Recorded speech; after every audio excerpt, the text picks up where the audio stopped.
It's interesting because on this podcast, I've interviewed people at all level of organizations, and there's not one that these days doesn't say, I'm interviewing the company as much as they're interviewing me in the culture, in the fit, and do I feel comfortable working there?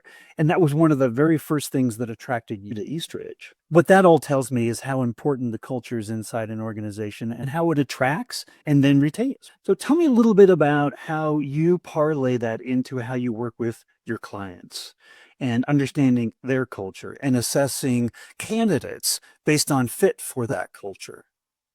Yeah, I would say culture is extremely important.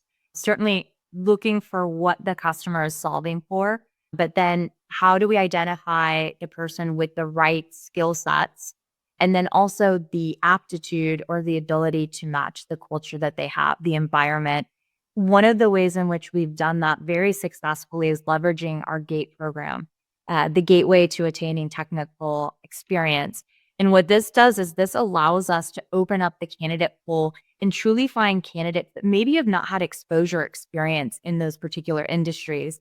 And it allows us to look at their competencies, their actual real skill sets, not what's just written on a resume, and be able to assess that and then be able to make the right match.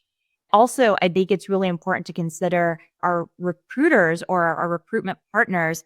They have what I like to call this intuition that sure, technology, AI, that can all help with keyword matching, but there's just the sense and ability to read a person, to understand and anticipate, is this person going to be comfortable under pressure? Does this person demonstrate reliability?